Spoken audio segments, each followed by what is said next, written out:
कुछ रिएक्शंस की रेट क्या होती है, जैसे टेम्परेचर इंक्रीज होता है वैसे वैसे उसकी रेट क्या हो जाती है, इंक्रीज हो जाती है। मतलब टेम्परेचर, कुछ रिएक्शंस की अगर बात करें, वैसे मोस्टली जो रिएक्शंस होती हैं उनका टेम्परेचर का, ठीक है, और रेट का क्या है, डायरेक्ट रिलेशन है कि टेम्परेचर अगर बढ़ाओगे तो रेट ऑफ रिएक्शन क्या होगी आपकी, इंक्रीज होगी। ठीक है, टेम्परेचर बढ़ाने पर रेट ऑफ रिएक्शंस क्या होगी आपकी, इंक्रीज होगी। ठीक है, यहाँ पे वही बात लिखी है। उसके आगे देखो, आपने ये भी क्लास में प्लस टू में पढ़ा होगा कि हर 10 डिग्री टेम्परेचर राइज करने पे, ठीक है, जो रेट कांस्टेंट, जो आपकी रेट होती है वो डबल या ट्रिपल हो जाती है।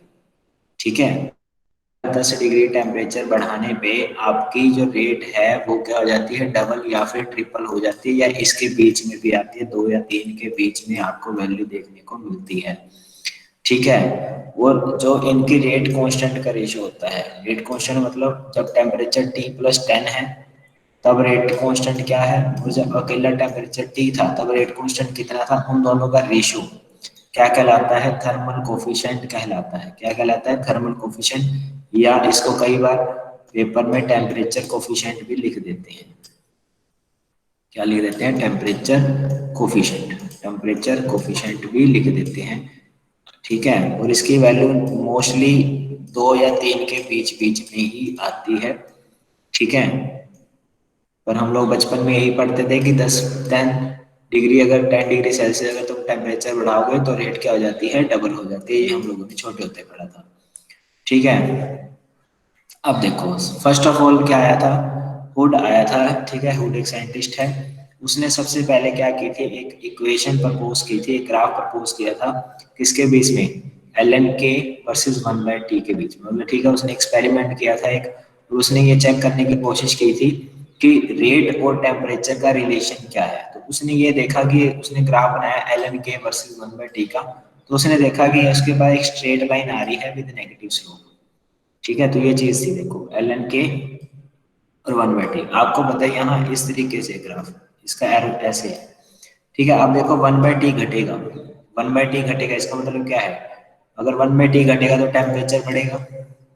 ठीक है, तो टेम्परेचर यहाँ पे देखो, इस तरफ अगर तुम इधर राइट से लेफ्ट जा रहे हो, राइट से लेफ्ट जा रहे हो, तो टेम्परेचर क्या हो रहा है, इंक्रीज हो रहा है। और टेम्परेचर इंक्रीज हो रहा है तो साथ साथ क्या हो रहा है आपका, ln k भी तो क्या हो रहा है, इंक्रीज हो रहा है। ठीक है, अगर इस टेम्परेचर पे बात करूँ, इस टेम्परेचर पे, तो यहाँ पे ln k की वैल्यू ये है। ठीक है, अगर थोड़ा सा 1/t की वैल्यू को इंक्रीज कर दूं, मतलब टेम्परेचर कम हो गया, टेम्परेचर कम है तो यहाँ पे ln k की वैल्यू ये है। ठीक है, तो इसने भी जस्ट यही रिप्रेजेंट किया है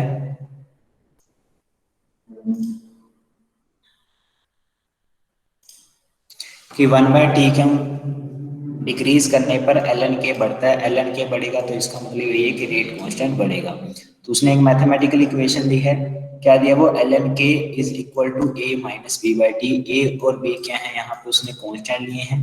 ठीक है, और वो कहते हैं इन दोनों की वैल्यू को ग्राफ से ऑब्टेन किया जा सकता है, जैसे आप इसको कंपेयर भी कर सकते हैं, y इज इक्वल टू, ठीक है, यहाँ पे mx प्लस सी। इस इक्वेशन से अगर कंपेयर कर दोगे तो ए और बी की वैल्यू को फाइंड आउट किया जा सकता है। ये सबसे पहले फर्स्ट ऑफ ऑल हुड ने ये कंसेप्ट दिया था। क्लियर है होगा आई थिंक सबको।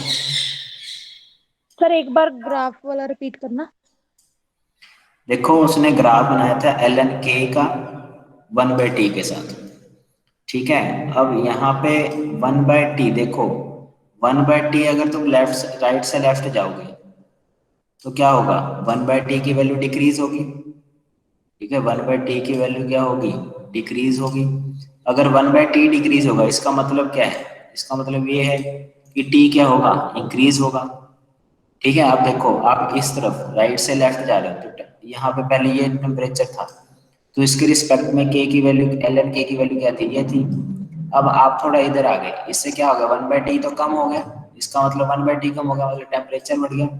तो इस टेम्परेचर पे ln k की वैल्यू क्या मिल रही है आपको, ये मिल रही है।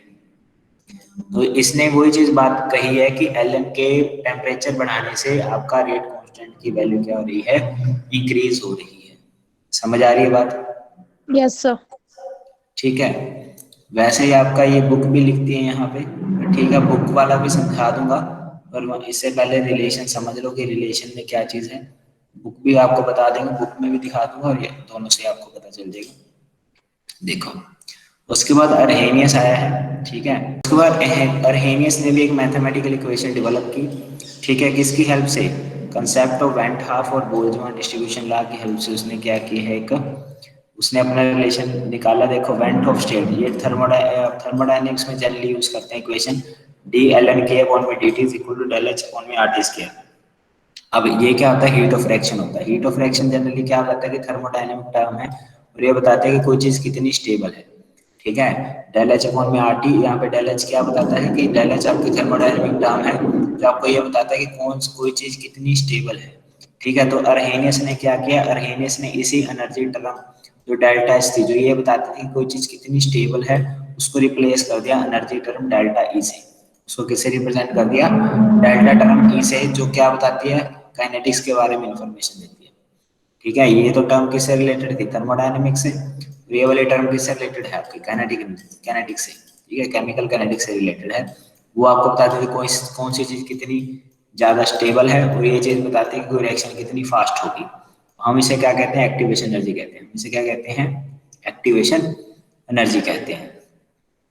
उसके बाद देखो, लेट्स सपोज अगर मैं एक इक्वेशन कंसीडर कर लूं कि ए है, इसका रेट कांस्टेंट k1 है, और इसके लिए एक्टिवेशन एनर्जी E1 की रिक्वायरमेंट है, और ये रेट कांस्टेंट k2 है, और इसके लिए जो आपकी एक्टिवेशन एनर्जी है वो E2 है, और ये प्रोडक्ट क्या बना रही है, आपका B एज अ प्रोडक्ट बना रही है। तो वेंट ऑफ में क्या लिखा गया है, देखो, d l n k equilibrium upon में d T del H upon में आर टी स्क्वायर, ये कौन लिखेगा, वेंट ऑफ। अर्हेनियस ने क्या किया है, इस डेल एच की जगह क्या लिखा है, डेल ई लिखा है, बाकी सब तो सेम है।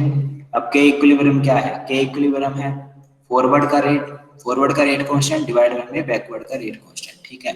यहाँ पे K2 है, यहाँ पे K-1 भी लिख सकते हो आप, जो आपका मन करे। K2 लिखना है K2 लिखो, K-1 लिखना है K-1 लिखो, ठीक है। तो ये फॉरवर्ड का हो गया, ठीक है, ये फॉरवर्ड की रेट कांस्टेंट हो गया, और ये किसकी हो गई है, ये बैकवर्ड की रेट कांस्टेंट हो चुकी है, ठीक है। तो यहाँ पे वैल्यू पुट कर दी, डेल ई क्या है, डेल ई है activation energy for forward minus में एक्टिवेशन एनर्जी फॉर बैकवर्ड, ठीक है। ये आपको बुक से भी बता दूंगा, थोड़ा सा और डिटेल में क्लियर हो जाएगी बात, ठीक है। फिर आप लोग क्या कर सकते हैं, सेपरेट कर सकते हैं, वही प्रॉपर्टी आपने लगानी है कि एल एन एम किसके बराबर होता है, l n m by n किसके बराबर होगी वैल्यू इसकी, इसकी वैल्यू होगी एल एन एम माइनस में एल एन एन के, तो इसके वैल्यू क्या होगी आपकी, बराबर होती है, ठीक है। उसी रिलेशन को क्या किया गया है, यहाँ पे यूज किया गया है, ठीक है। तो यहाँ पे वैल्यू पुट कर दिया, ये एम है, ठीक है, ये एम है, और ये क्या है आपका एन है, ठीक है। तो वही चीज कर दी हम लोगों ने, एल एन एम तो अलग अलग कर दिया है, अलग अलग करके इसको भी क्या कर दिया, अलग अलग कर दिया। देखो, यहाँ पे अर्हेनियस की जंक्शन क्या है, अर्हेनियस ये जंक्शन मानता है कि जो एक्टिवेशन एनर्जी है वो टेम्परेचर पर डिपेंड नहीं करती है, ठीक है। पर इसके बाद और भी कंसेप्ट आएंगे जो कहेंगे कि इसकी टेम्परेचर पर डिपेंड करती है एक्टिवेशन एनर्जी। पर अर्हेनियस क्या कहता है, अर्हेनियस ये कहता है कि जो एक्टिवेशन एनर्जी है वो क्या है, टेम्परेचर इंडिपेंडेंट टर्म है, कि एक्टिवेशन एनर्जी का टेम्परेचर से कोई लेना देना नहीं है, मतलब टेम्परेचर इंडिपेंडेंट है, ठीक है। और फॉरवर्ड का अपना अलग रेट होगा, बैकवर्ड का अपना अलग होगा, तो आप इसे सेपरेट आउट कर सकते हैं। तो ये इसके बराबर लिख दिया, और ये इसके बराबर, मतलब फॉरवर्ड स्टेप है वो बैकवर्ड से इंडिपेंडेंट है। तो यहाँ से जनरल इक्वेशन आ गई, d l n k upon में d T is equal to A upon में आर टी स्क्वायर, तो यहाँ पे ये एक्टिवेशन एनर्जी है जो क्या है, टेम्परेचर इंडिपेंडेंट है। तो आगे क्या किया, यहाँ पे इंटीग्रेशन कर दिया विदाउट लिमिट। तो विदाउट लिमिट जब इंटीग्रेशन करोगे तो d l n k is equal to A upon में R T square d t, ठीक है। अब देखो, यहाँ से तो डेरिवेटिव था, इंटीग्रेशन किया ही कट गया, क्या रहेगा, सिर्फ एल एन के ई ए अपॉन में आर है, ठीक है। और इसका तुम लोग क्या करोगे, इंटीग्रेशन करोगे। अब इंटीग्रेशन तो सब लोगों को पता होगा आई थिंक, ठीक है, मैं थोड़ा बहुत बता देता हूँ। 1 अपॉन में टी स्क्वायर डी टी होता है, इस तरीके से इंटीग्रेशन करते थे। और हम इसे क्या लिखेंगे, पहले टी की पावर -2, टी की पावर -2 डी टी लिख देंगे, ठीक है। और आप क्या लिखेंगे यहाँ पे, इसका इंटीग्रेशन टी की पावर -2 +1 अपॉन में -2 +1, क्या आ जाएगा आपके पास, टी की पावर -1 डिवाइड बाय में -1, तो क्या आ जाएगा, -1 बटा में टी आ जाएगा। तो वही चीज उन लोगों ने की, मैंने बताया था एक्टिवेशन एनर्जी तो रेनियस क्या मानता है, टेम्परेचर से इंडिपेंडेंट है। तो अगर तो फिर टेम्परेचर से इंडिपेंडेंट मतलब ये क्या है, कोई कांस्टेंट ही हो गया। कांस्टेंट को तो बाहर निकाल लिया, कांस्टेंट को तो बाहर निकाल लिया, और इसका dt का इंटीग्रेशन क्या आ चुका है, a1/t² का जो इंटीग्रेशन था ये क्या आ चुका है आपका, -1/t आ चुका है। वो वैल्यू आपने यहाँ पे पुट कर लिया है। ठीक है, अब कोई भी इंटीग्रेशन करोगे तो साथ में क्या आएगा, कांस्टेंट आएगा। जैसे हम लोगों ने पिछले चैप्टर में किया था रिवर्सिबल वाले में, तो वहां भी कांस्टेंट आया था। ठीक है, तो जो कांस्टेंट है, कांस्टेंट अकॉर्डिंग टू हेनियस वो क्या है, ln ए है। क्या है आपका, ln ए आ जाएगा। ठीक है, तो जो कांस्टेंट की वैल्यू है वो क्या आएगी, c = ln ए। तो ये ए क्या होता है आपका, अरहेनियस फ्रीक्वेंसी फैक्टर होता है। ए क्या होता है आपका, अरहेनियस फ्रीक्वेंसी फैक्टर। तो यहाँ पे सी की वैल्यू को पुट कर दिया, ln ए क्या आ गया, ln के -e/RT प्लस में ln ए। यहाँ पे तुम ग्राफ भी बना सकते हो ln के और वर्सेस 1/t का। ln के और 1/t का तुम ग्राफ बनाओगे तो ऑब्वियस बात है क्या ग्राफ आएगा, अब समझदार हो, ये क्या हो जाएगा, y हो जाएगा। ठीक है, ये mx हो जाएगा और ये क्या हो जाएगा, c हो जाएगा। तो इंटरसेप्ट की वैल्यू कितनी आ गई है, इंटरसेप्ट की वैल्यू है ln a। इंटरसेप्ट की वैल्यू क्या है, ln a है। स्लोप की वैल्यू क्या आ जाएगी, स्लोप की वैल्यू ये आ जाएगी e/r। ठीक है, e/r, ये स्लोप की वैल्यू आ जाएगी, और नेगेटिव है तो इसलिए स्लोप डाउनवर्ड जा रही है। ठीक है, और उसके बाद ये 1/t तो आपका x एक्सिस पे प्रेजेंट है और ln के आपका y एक्सिस पे प्रेजेंट है। तो इस तरीके से ग्राफ बन जाएगा। अब देखो ln k है, ये प्लस का ln है, आप इसे माइनस का ले आएंगे। ठीक है, और क्या लिखेंगे, -e/RT इधर ही रहेगा। ठीक है, फिर वही प्रॉपर्टी यूज कर ली, ln m - ln n को क्या लिख सकते हो, ln m/n लिख सकते हो। ठीक है, तो ये किसके बराबर आएगा, -e/RT के। तो यहाँ पे k किसके बराबर आ चुका है, k आपका बराबर आ चुका है। ठीक है, अब यहाँ पे इसको क्या ले जाओगे, उधर लेके जाओगे तो क्या बन जाएगा, एक्सपोनेंशियल। ठीक है, तो क्या बनेगा, k/a इसके बराबर आ जाएगा आपका e की पावर -e/RT के बराबर आ जाएगा। ठीक है, अब इस a को भी क्या ले जाओगे, उधर मल्टीप्लाई में ले जाओगे तो क्या रिलेशन आ जाएगा, k = a इंटू में e की पावर -a/RT। ठीक है, तो आप इसका भी ग्राफ बना सकते हैं। अब देखो, ठीक है, तो अब इसका भी ग्राफ आगे बन जाएगा वो इस इक्वेशन से, इस इक्वेशन वाला ग्राफ है। अब आगे देखो, विद लिमिट भी क्या कर सकते हैं आप लोग, इंटीग्रेशन कर सकते हैं। अगर रेट कांस्टेंट k1 से k2 ले लें, ठीक है, और e/r, ठीक है, और dt यहाँ पे क्या आ जाएगा, t²। ठीक है, सिंपल सी बात है। इंटीग्रेशन करोगे तो ये डेरिवेटिव से ये इंटीग्रेशन कैंसिल हो जाएगा, और यहाँ पे लिमिट लग जाएगी कहाँ से, k1 से लेके k2 तक। तो लिमिट पुट कर देना, ln k2 माइनस में ln k1। सिमिलरली ये तो टेम्परेचर इंडिपेंडेंट टर्म है, तो ये कांस्टेंट है, इसको बाहर निकाल लिया, r भी कांस्टेंट है, उसको बाहर निकाल लिया, तो क्या बन गया, e/r। और इसका मैंने बता ही दिया था कि 1/t² का जो इंटीग्रेशन आता है वो क्या आता है, -1/t आता है। -1/t आ जाएगा, और लिमिट तो आपके पास पड़ी है आगे t1 से t2, आपकी लिमिट तो पड़ी ही होती है। ठीक है, जो लिमिट यहाँ पे देखो, यहाँ पर से दिख रही है सारी चीजें। उसके बाद देखो, लिमिट पुट कर दी, -1/t2 -1/t1। ठीक है, तो यहाँ पे लिमिट पुट कर दी, या फिर आप ये माइनस को क्या ले आइए, एक बार बाहर ले आइए। ठीक है, यहाँ पे देखो माइनस को बाहर उठा रखा है और लिमिट सीधी पुट कर दी है।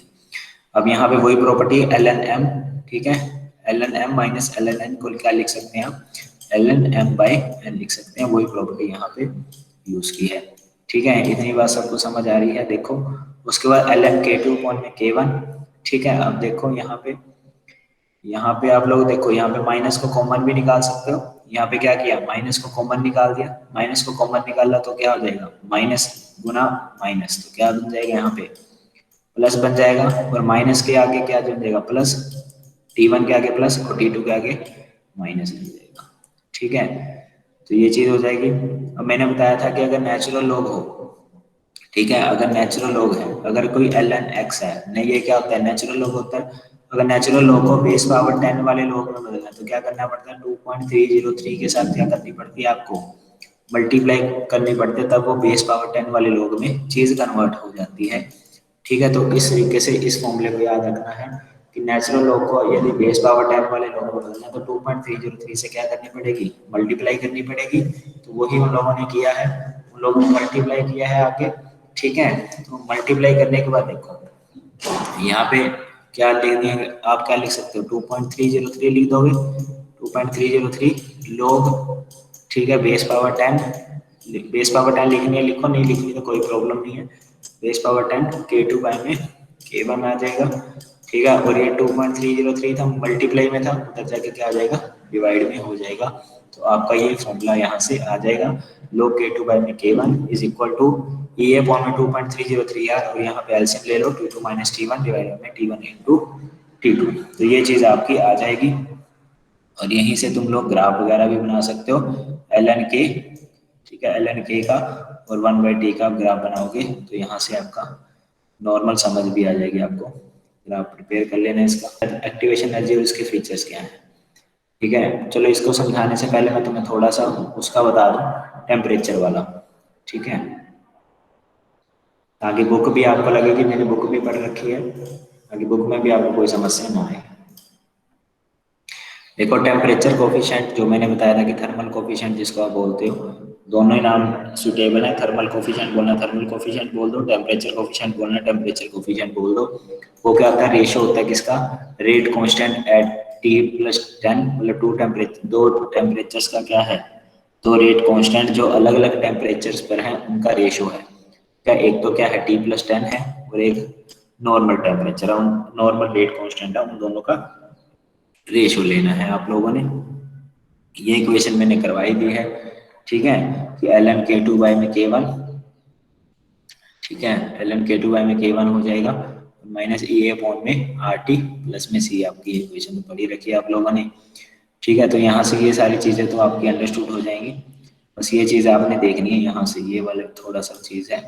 देखो कहते चाहे बहुत सारी रिएक्शंस ऐसी हैं, ठीक है, ऑर्डिनरी टेम्परेचर पर जो एनर्जी ऑफ एक्टिवेशन होती है, ठीक है, ऑर्डिनरी टेम्परेचर मतलब बहुत सारी रिएक्शंस के लिए जो एक्टिवेशन एनर्जी है वो कितनी होती है, 80 किलो जूल पर मोल इनवर्स होती है। कितनी होती है, 80 किलो जूल पर मोल इनवर्स होती है। ठीक है, और कहते हैं 300 केल्विन पे, 300 केल्विन पे जो टेम्परेचर कोफिशिएंट होते हैं रिएक्शन का वो कितना आता है, e⁻⁻103 या फिर 2.8 आप लिख सकते हो। ठीक है, तो rate constant for the given value of E A increase about 2.8 for every 10 degree. ठीक है, मतलब रेट कांस्टेंट कितना हो जाएगा, यदि तुम 10 डिग्री अगर 10 डिग्री सेल्सियस टेम्परेचर बढ़ाते हैं तो रेट कांस्टेंट कितने से चेंज हो जाएगा आपका, देखो the rate constant for the given value E A increase upon 2.8। ठीक है, तो हर 10 डिग्री टेम्परेचर बढ़ाने पे, हर 10 डिग्री टेम्परेचर बढ़ाने पे आपका कितना रेट कांस्टेंट इंक्रीज हो जाएगा, 2.8। तो आपकी जो वैल्यू आती है मोस्ट ऑफ रिएक्शंस के लिए वो ऑब्जर्व की गई है, वो लाई जनरली 2 और 3 के बीच में लाई करती है। तो यहाँ से भी एक क्वेश्चन बनाया जा सकता है कि टेम्परेचर कोफिशिएंट था 80 किलो जूल, तो आपको सीधे सीधे कई बार डाटा सीधा इधर से उठ जाता है। ठीक है, और आपसे सीधे पूछ लेगा कि 10 डिग्री सेल्सियस पे कितना राइज होगा, 4 ऑप्शन बन के आ जाएंगे।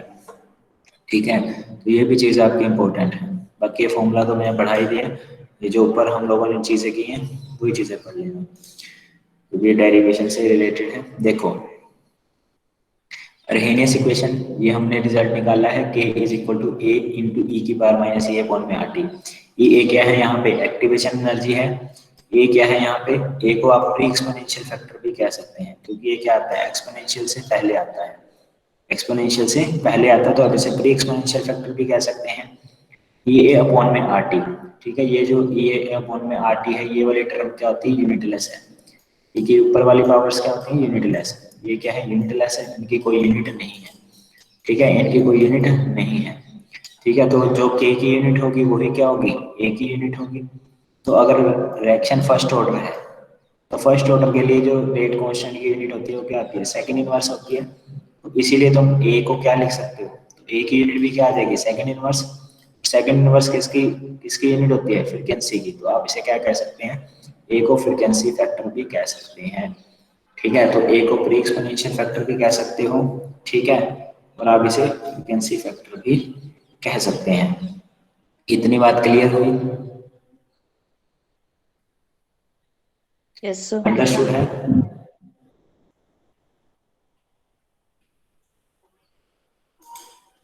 Yes, sir. बोलोगे? बोल दो। Yes sir. Yes, sir. Yes sir. Yes, sir. यहाँ पे देखो, उसके बाद जो थोड़ी बहुत थ्योरी लिखी हुई है वो भी मैं बता देता हूँ। Physical significance of activation energy क्या है। देखो, देखो आपको पता है ई ए को क्या कहते हैं, एनर्जी ऑफ एक्टिवेशन। इसका सिग्निफिकेंस एक्सप्लेन किया जा रहा है। देखो, कहते प्रोडक्ट तभी बनेंगे, ठीक है, product are form only when the reactant molecule come closer and collide with each other at one and the same time. ठीक है, कहते प्रोडक्ट तभी बन सकता है जब रिएक्टेंट क्या करेंगे, एक दूसरे के पास आएंगे और कोलाइड करेंगे और फिर प्रोडक्ट का फॉर्मेशन होगा। ठीक है, कहते जब भी कोलिजन होता है तो क्या आता है, मॉलिक्यूल अपने आप को रीअरेंजमेंट करते हैं और रीअरेंज करके क्या करते हैं, फॉर्मेशन ऑफ प्रोडक्ट बनाते हैं। ठीक है, और मॉलिक्यूलर रीअरेंजमेंट में जनरली होता क्या है, ब्रेकिंग होती है बॉन्ड्स के बीच में। ठीक है, बॉन्ड्स ब्रेक होते हैं और कुछ बॉन्ड बनते हैं। ठीक है, मतलब making and breaking of bonds होती है। ठीक है, द ब्रेकिंग ऑफ बॉन्ड और in general molecular rearrangement can takes place only. ठीक है, मतलब ये जो ब्रेकिंग ऑफ बॉन्ड और ये जो मॉलिक्यूल अपने आप को रीअरेंज करके प्रोडक्ट का फॉर्मेशन कर रही है तभी कर पाएंगे जब कोलाइडिंग मॉलिक्यूल के पास इतनी एनर्जी होगी, मतलब इक्वल एनर्जी और greater energy than the minimum energy required for the set rearrangement. मतलब जितनी उस रीअरेंजमेंट के होने के लिए यदि मॉलिक्यूल्स के पास उतनी एनर्जी है तब तो प्रोडक्ट बनेगा, अदरवाइज मॉलिक्यूल के पास प्रोडक्ट नहीं बनेगा। कहते if the energy of the colliding molecule is less than the minimum energy, मतलब रीअरेंजमेंट कराने के लिए जितनी एनर्जी की रिक्वायरमेंट है और कोलाइडिंग मॉलिक्यूल के पास उतनी एनर्जी नहीं है तो उस केस में क्या होगा, तो ये रिएक्शन नहीं होगी, मतलब मॉलिक्यूलर रीअरेंजमेंट उस केस में नहीं होगा और आफ्टर कोलिजन उससे कोई भी प्रोडक्ट नहीं बनेगा। इसीलिए कहते हैं कि जितने भी कोलिजन होते हैं वो इफेक्टिव कोलिजन नहीं होते। ठीक है, आप लोगों ने पढ़ा भी होगा कि कोलिजन तो बहुत सारे होते हैं, क्या हर हर कोलिजन से आपका प्रोडक्ट बनेगा, नहीं, क्योंकि सारे कोलिजन कभी भी आपके इफेक्टिव कोलिजन नहीं होते। ठीक है, this all the collision will not lead to the formation of product. ठीक है, तो सारे कोलिजन आपके कभी भी फॉर्मेशन ऑफ प्रोडक्ट नहीं करेंगे, पर वही सिर्फ आपका वही कोलिजन आपके सफिशिएंट एनर्जी होगी जिनके पास, वही क्या करेंगे, प्रोडक्ट का फॉर्मेशन करेंगे।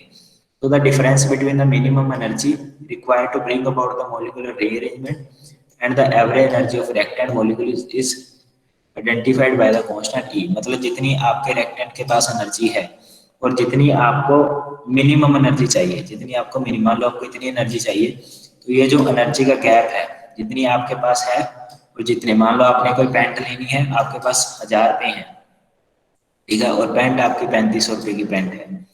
ठीक है, तो ये जो गैप है 2500 रुपीज का, ठीक है, यही क्या है, आपकी एक्टिवेशन एनर्जी है। यही क्या है, आपकी एक्टिवेशन एनर्जी है।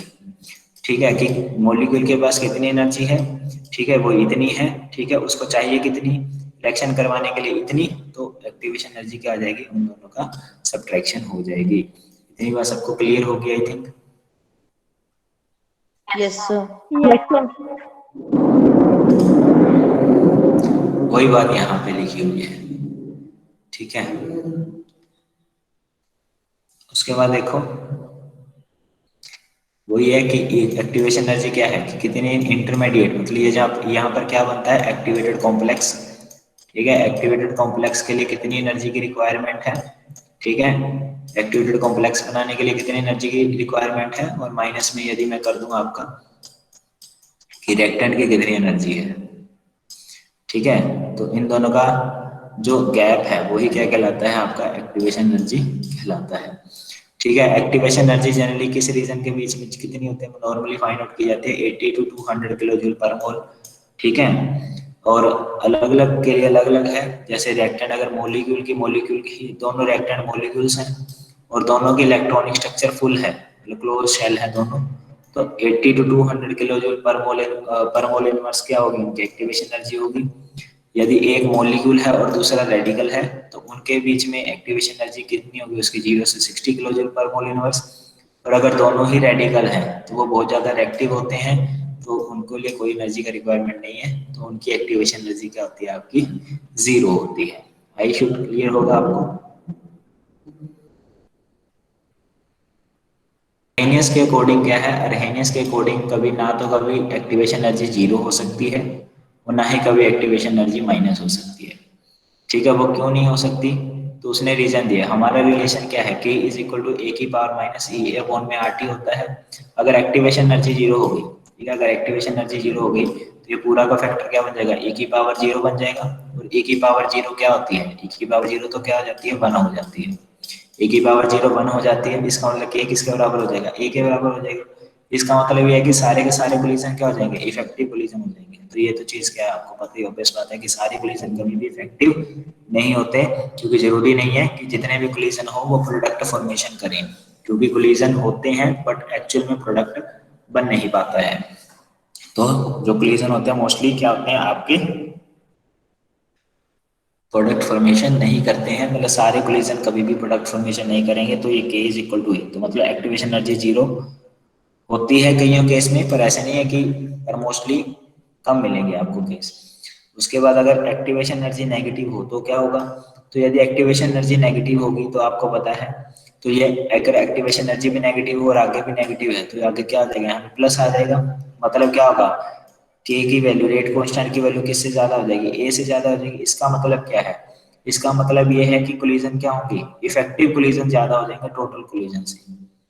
ये तो ऑब्वियस बात है, ये थ्योरम ही गलत हो जाएगी। ठीक है, तो ये दोनों चीजें अकॉर्डिंग टू अरेनियस पॉसिबल नहीं है कि एक्टिवेशन एनर्जी जीरो हो जाए और एक्टिवेशन एनर्जी नेगेटिव हो जाए। अकॉर्डिंग टू अरेनियस ये चीज पॉसिबल नहीं है। राइट शूट क्लियर होगा आपको? Yes Yes, sir. उसके बाद देखो, यस सर। आपके पास दो तरह की रिएक्शंस होती हैं। एक एक्सोथर्मिक रिएक्शन होती है, जनरली आप लोगों ने पढ़ा है, और एक क्या होती है आपकी एंडोथर्मिक रिएक्शन होती है। ठीक है, एक एक्सोथर्मिक रिएक्शन होगी और एक क्या होती है आपकी एंडोथर्मिक रिएक्शंस होती हैं। ठीक है, एक्सोथर्मिक और एंडोथर्मिक रिएक्शंस में क्या चीज है वो भी मैं बताता हूँ। देखो एंडोथर्मिक रिएक्शंस क्या होती हैं और एक्सोथर्मिक रिएक्शंस क्या होती हैं। एंडोथर्मिक वो रिएक्शंस होती हैं जिनको क्या करना पड़ता है, आपको एनर्जी प्रोवाइड करवानी पड़ती है। जिसके लिए क्या होता है, जिसको आपको एनर्जी प्रोवाइड करवानी पड़ेगी, मतलब उस केस में डेल्टा एच की वैल्यू क्या आएगी आपकी, पॉजिटिव आएगी। डेल्टा एच की वैल्यू क्या आएगी, पॉजिटिव आएगी। ठीक है, मतलब उस केस में आपको एनर्जी देनी पड़ती है। तो एंडोथर्मिक रिएक्शन के लिए डेल्टा एच की वैल्यू क्या आती है, पॉजिटिव आती है। और यदि मैं एक्सोथर्मिक रिएक्शंस की बात करूं तो उसके लिए डेल्टा एच की वैल्यू क्या आएगी, नेगेटिव आएगी। मतलब उस केस में एनर्जी क्या होती है आपकी, रिलीज होती है। उस केस में एनर्जी क्या होती है आपकी, रिलीज होती है। इतनी बात का ध्यान रखना है आपको। उसके बाद देखो, ये ग्राफ है, डेल्टा एच पॉजिटिव कैसे होगा, देखो रिएक्टेंट की एनर्जी ये है, ये क्या हो गया एक्टिवेटेड कॉम्प्लेक्स बनाने के लिए, ये ई हो गया फॉरवर्ड रिएक्शन के लिए। ठीक है, ये क्या हो गया आपका बैकवर्ड रिएक्शन के लिए। ठीक है, ये क्योंकि इधर से इधर जाना है तो कितनी एनर्जी का रिक्वायरमेंट है, ये एनर्जी का, अगर बैकवर्ड रिएक्शन करनी है मतलब प्रोडक्ट से रिएक्टेंट की तरफ आना है तो कितने एनर्जी का रिक्वायरमेंट है, इतनी। तो ये बैकवर्ड का है। और डेल्टा एच क्या है आपका, प्रोडक्ट की एनर्जी में से, प्रोडक्ट की एनर्जी में से रिएक्टेंट की एनर्जी माइनस कर दो तो क्या हो जाएगा आपका, डेल्टा एच आ जाएगा। तो वो हीट ऑफ रिएक्शन किस क्या आएगा आपका, पॉजिटिव आएगा। किसके लिए, एंडोथर्मिक रिएक्शंस के लिए। सिमिलरली अगर मैं एंडोथर्मिक रिएक्शंस की बात करूं, एंडोथर्मिक रिएक्शन में देखो, ये रिएक्टेंट है, ये प्रोडक्ट है, ये रिएक्टेंट की एनर्जी क्या है, ज्यादा है। ठीक है, और प्रोडक्ट की एनर्जी क्या है आपकी, कम है। ठीक है, तो यहाँ पे क्योंकि एनर्जी रिलीज हो चुकी है, यहाँ पर ये फॉरवर्ड की है एक्टिवेशन एनर्जी, तो ये बैकवर्ड की है। ठीक है, तो यहाँ से आप देखो प्रोडक्ट में से, प्रोडक्ट की एनर्जी में से रिएक्टेंट की एनर्जी माइनस करोगे तो क्या आएगी, नेगेटिव आएगी। तो डेल्टा एच की वैल्यू क्या आएगी आपकी, नेगेटिव आएगी। तो ये किसके लिए है, एंडोथर्मिक के लिए है। और ये तो कभी होता ही नहीं है कि डेल्टा एच जीरो हो मोस्टली, तो ये थ्योरेटिकल कंसेप्ट आ जाएगा आपका। ठीक है, ये थ्योरेटिकल कंसेप्ट है। समझ आ रही है बात इतनी? Yes, yes sir. Sir. Yes Yes, sir. sir. Yes, sir. Yes sir. यहाँ से क्वेश्चन भी पूछ सकते हैं किस स्टेप में कौन सी रिएक्शन में फॉरवर्ड और बैकवर्ड की किसकी एक्टिवेशन एनर्जी ज्यादा होगी, ये भी क्वेश्चन आ सकता है। ठीक है, उसके बाद यदि बात की जाए कैटलिस्ट की, ये तो बचपन की बातें हैं। ठीक है, कैटलिस्ट क्या करता है, कैटलिस्ट किसी भी एक्टिवेशन एनर्जी को क्या कर देता है, डिक्रीज कर देता है। आपने पढ़ा भी होगा कैटलिस्ट क्या करता है, अल्टरनेट पाथ प्रोवाइड करता है। कैटलिस्ट क्या करता है आपका, अल्टरनेट पाथ क्या करता है, प्रोवाइड करता है। मतलब अगर एब्सेंस ऑफ कैटलिस्ट होता तो उसके लिए एक्टिवेशन एनर्जी की रिक्वायरमेंट क्या थी, ऑब्वियस बात है, उसके लिए एक्टिवेशन एनर्जी की रिक्वायरमेंट क्या थी, ज्यादा थी। और यदि मैं प्रेजेंस ऑफ कैटलिस्ट, अगर कैटलिस्ट प्रेजेंट है तो उस केस में रिएक्शन क्या करती है, अल्टरनेट पाथ फॉलो कर लेती है। ठीक है, उस केस में क्या होगा, रिएक्शन क्या करेगी, अल्टरनेट पाथ फॉलो करेगी। ठीक है, तो उस केस में वो वाला पाथ फॉलो करेगी जिसमें एक्टिवेशन एनर्जी कम होगी। ठीक है, तो ये वाला पाथ, अब रिएक्शन इस तरीके से ना जाके कौन सा पाथ फॉलो करेगी, ये वाला पाथ फॉलो करेगी। ठीक है, ये रिएक्टेंट है और ये प्रोडक्ट है। ठीक है, तो यहाँ पे पर डेल्टा एच की वैल्यू में कोई भी चेंज नहीं होता, ये बात इंपॉर्टेंट है। ठीक है, याद रख लेना, तुम्हारे मास्टर कैडर वालों में तो भर भर के क्वेश्चन आ सकते हैं, ये हम जैसे बना देते हैं कई बार पेपर वहां पे बैठ के। आगे देखो, in case of complex reaction, ये तो चलो नॉर्मल बात है, इसको छोड़ दो। ये वाली चीजें इंपॉर्टेंट है, यहाँ से क्वेश्चन आते हैं आपके CSIR वगैरह के। ठीक है, ये लास्ट में जो दो चीजें हैं बस ये खत्म हो जाएगा आपका। देखो क्या लिखा है, अकॉर्डिंग टू अर्हेनियस इक्वेशन। ठीक है, अर्हेनियस की इक्वेशन के अकॉर्डिंग क्या लिखा है, हाइयर द एक्टिवेशन।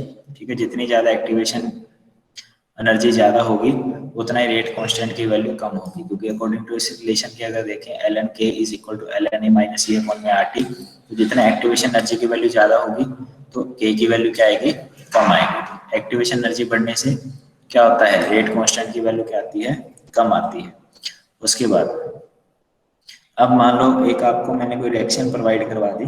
ठीक है, देखो लार्जर द एक्टिवेशन एनर्जी, ठीक है, जितनी ज्यादा एक्टिवेशन एनर्जी होगी, ठीक है, तो टेम्परेचर को चेंज करने पे, ठीक है, टेम्परेचर राइज करने पे उतना ही ज्यादा रेट कांस्टेंट पे क्या पड़ेगा, उसका ज्यादा इफेक्ट पड़ेगा। लेट्स सपोज अगर मैं कह दूं कि मान लो ये रेट कांस्टेंट है, ठीक है, और किसी की एक्टिवेशन एनर्जी कितनी है, 60 किलो जूल पर मोल है। ठीक है, 60 किलो जूल पर मोल है। ठीक है, और एक रिएक्शन है जिसकी एक्टिवेशन एनर्जी कितनी है, 30 किलो जूल पर मोल है। ठीक है, और दोनों को टेम्परेचर मतलब T1 और T2, अगर मैं T1 और T2 दोनों के लिए चेंज है, मतलब दोनों के लिए सेम है। ठीक है, मान लो दो रिएक्शन थी, एक के लिए एक्टिवेशन एनर्जी 60 किलो जूल पर मोल इनवर्स है और एक के लिए एक्टिवेशन एनर्जी की रिक्वायरमेंट 30 किलो जूल पर मोल इनवर्स है। और मैं क्या कर रहा हूँ, मैं कह रहा हूँ कि आप क्या करिए, इस पर्टिकुलर टेम्परेचर से दूसरे पर्टिकुलर टेम्परेचर पे, लेट्स सपोज मैं कह दूं कि 30 डिग्री सेल्सियस से 60 डिग्री सेल्सियस जाना है। ये वाली रिएक्शन की एक्टिवेशन एनर्जी 60 किलो जूल पर मोल इनवर्स है और ये वाली रिएक्शन की एनर्जी 30 किलो जूल पर मोल इनवर्स है। तो मुझे एक बात मुझे ये बता दो कि किस किस केस में रेट कांस्टेंट की वैल्यू ज्यादा होगी। क्यों, क्योंकि मैंने यहाँ क्या किया, मैंने यहाँ टेम्परेचर का डिफरेंस वो तो कांस्टेंट रखा है, मैंने यहाँ पे टेम्परेचर का डिफरेंस तो क्या रखा है, कांस्टेंट रखा है। तो उस केस में रेट कांस्टेंट किसका ज्यादा होगा, तो उस केस में रेट कांस्टेंट उसका ज्यादा होगा जिसकी एक्टिवेशन एनर्जी ज्यादा होगी। क्योंकि आप ऑब्वियस बात है यहाँ से देख सकते हो, क्योंकि अगर ये वाला है, देखो ये वाली चीज क्या हो जाएगी, दोनों ही रिएक्शंस के लिए क्या हो जाएगी, कांस्टेंट, तो दोनों ही रिएक्शन क्या होगी, सिमिलर हो जाएगी, क्योंकि दोनों ही रिएक्शन के लिए क्या हो जाएगी, ये वाली चीज, क्योंकि T1 T2 अगर सिमिलर है तो ये वाला पोर्शन तो दोनों ही रिएक्शंस के लिए क्या है, सिमिलर है। तो रेट कांस्टेंट जनरली किस पे डिपेंड कर रहा है, एक्टिवेशन एनर्जी पे। तो अगर रेट कांस्टेंट एक्टिवेशन एनर्जी पे डिपेंड कर रहा है तो जिसकी एक्टिवेशन एनर्जी ज्यादा उसका रेट कांस्टेंट भी क्या आएगा, ज्यादा आएगा। ठीक है, तो ये बात को थोड़ा सा ध्यान रख लेना। ठीक है, ये क्वेश्चन पूछे जाते हैं स्टेटमेंट में सीधे सीधे, दिखाऊंगा मैं क्वेश्चन, परसों की क्लास में क्वेश्चन ही देखेंगे। आगे देखो, कहते हैं एट लोअर टेम्परेचर, ठीक है, कहते हैं ये टेम्परेचर लो है, ठीक है, at lower temperature range increase in temperature cause more change in the rate constant than the higher temperature. अब ये वाला बहुत इंपॉर्टेंट रिजल्ट है। ठीक है, यहाँ पे अगर मैं इसके थ्रू समझा दूं, देखो आपने एक कोई रिएक्शन ली है, लेट्स सपोज मैं कह दूं कि A से B रिएक्शन हो रही है। ठीक है, और A से B के केस में अगर मैं एनर्जी प्रोफाइल डायग्राम बनाऊं इस तरीके से, ठीक है, तो दोनों के लिए ये एक्टिवेशन एनर्जी, ये A है, ये B है, लेट्स सपोज मैं मान लूं, तो ये एक्टिवेशन एनर्जी है, ये एक्टिवेशन एनर्जी। अब टेम्परेचर दोनों के लिए अलग अलग कर दिया, एक को तो मैं क्या कर रहा हूँ 25 डिग्री सेल्सियस से 35 डिग्री 35 कर दिया। ठीक है, एक के लिए तो मैंने क्या कर दिया 25 से 35 डिग्री सेल्सियस। अब रिएक्शन तो यही है, रिएक्शन तो सिर्फ यही है। अब इसकी एक पर्टिकुलर फिक्स क्या होगी, एक्टिवेशन एनर्जी होगी। ठीक है, क्योंकि मैं अर्हेनियस के अकॉर्डिंग क्या मान रहा हूँ कि एक्टिवेशन एनर्जी तो क्या है, टेम्परेचर इंडिपेंडेंट, टेम्परेचर क्या है, टेम्परेचर इंडिपेंडेंट है according to Arrhenius, according to Arrhenius, according to Arrhenius ठीक है, ये एक्टिवेशन एनर्जी का टेम्परेचर इंडिपेंडेंट टर्म है। तो एक तो मैंने 25 डिग्री सेल्सियस से 35 डिग्री सेल्सियस बढ़ाया टेम्परेचर। एक मैंने क्या किया, उसी रिएक्शन के लिए, इसी रिएक्शन की बात कर रहा हूँ, इसी रिएक्शन के लिए मैंने टेम्परेचर 205 डिग्री सेल्सियस से लेके 315 डिग्री सेल्सियस कर। देखो यहाँ पे चेंज कितना है, यहाँ पे कितने का चेंज कर रहा हूँ मैं, जस्ट यहाँ पे 25 से 35 डिग्री सेल्सियस कितने का चेंज हो गया है, 10 डिग्री सेल्सियस। कितने का चेंज हुआ है, 10 डिग्री सेल्सियस का। यहाँ पे अगर मैं चेंज को चेक करूँ तो कितने का चेंज कर दिया है मैंने, यहाँ पे 10 डिग्री सेल्सियस। मतलब दोनों जगह चेंज क्या है, सेम है। दोनों जगह चेंज क्या है, सेम है। दोनों की एक्टिवेशन एनर्जी भी क्या है, सेम है। पूछना क्या चाहता हूँ, तो यहाँ पर देखोगे रेट कांस्टेंट किसके लिए ज्यादा, रेट कांस्टेंट की वैल्यू कम टेम्परेचर रेंज वाले के लिए ज्यादा है एज कंपेरिजन टू इसके। अब तुम पूछोगे इसके लिए ऐसा क्यों हो गया, देखो ऊपर जो पढ़ी थी, ऊपर जो हम लोगों ने रिलेशन पढ़ा है, ऊपर ये वाला रिलेशन जो पढ़ा है ln k2 अपॉन में k1, ln k2 अपॉन में k1 is equal to EA upon में R, ठीक है, bracket T2 minus T1 divide by में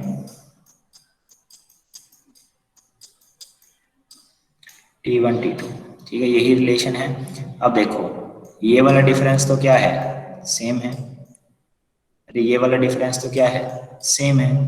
दोनों ही हो, चाहे लोअर लिमिट की बात कर लो, चाहे 25 डिग्री टू 35 डिग्री सेल्सियस की बात कर लो, चाहे 205 डिग्री सेल्सियस 315 डिग्री, दोनों के लिए ये जो चेंज है वो तो 10 डिग्री सेल्सियस का ही है। मतलब ये चीज तो दोनों के लिए क्या है, सेम ही रहेगी।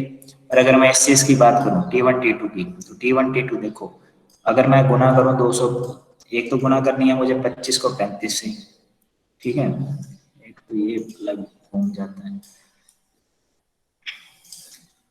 एक तो मैंने गुना करनी है 25 को 35 से, ठीक है, और एक मैंने गुना करनी है 205 को 215 से।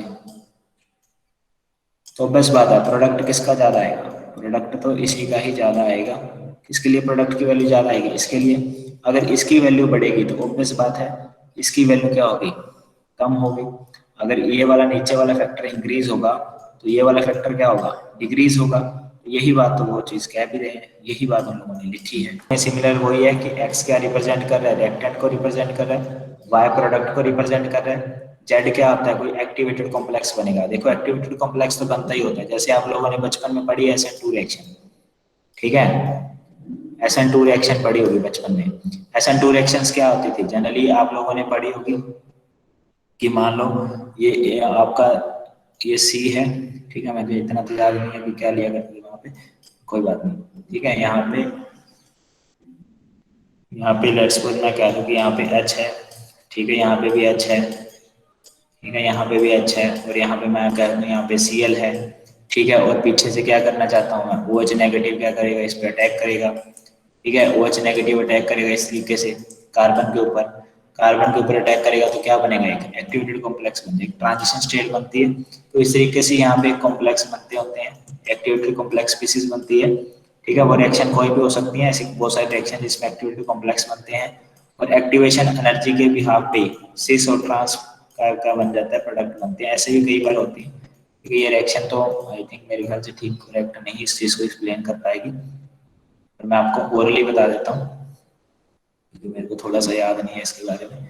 देखो अगर मैं नॉर्मली इस बात को बताऊं, ठीक है, तो कई मान लो ए है और आपका बी है, ये मान लो आपकी रिएक्शन कर रहे हैं, और रिएक्शन करने के बाद क्या बनाएंगे, एक ट्रांजिशन कॉम्प्लेक्स बनाएंगे, और ये वाली चीज ऑर्गेनिक में बहुत ज्यादा देखने को मिलती है, ठीक है। और यहाँ से दो चीजों का प्रोडक्ट फॉर्मेशन होता है जो मेजर और माइनर बताते हैं, ठीक है, जो मेजर और माइनर बताते हैं मोस्टली इसी के केस पे भी बताते हैं हम लोग, मेजर और माइनर, ठीक है। तो जनरली किस पे डिपेंड करता है, एक्टिवेशन एनर्जी पे भी डिपेंड करता है जनरली ये सारी चीजें। तो एक्टिवेटेड कॉम्प्लेक्स बनते हैं, उसके आगे मेजर माइनर बनते हैं, ठीक है। तो ये एक्टिवेटर स्टेट को रिप्रेजेंट करता है। जेड क्या है, मिनिमम एनर्जी रिक्वायरमेंट है किसी भी रिएक्टेंट या प्रोडक्ट के लिए, ताकि वो क्या कर सके, आपस में रिएक्शन कर सके, ठीक है। ये सारी चीज मैंने पढ़ा दी है, ठीक है, ये मैंने रिलेशन भी प्रूव करवा दिया है, ठीक है। उसके बाद रिलेशन के बाद अगर ये भी मैंने बता दिया है, कैरेक्टरिस्टिक्स मैंने सारे एक्सप्लेन कर दिए हैं, ठीक है। तो ये पहला, दूसरा, तीसरा, ये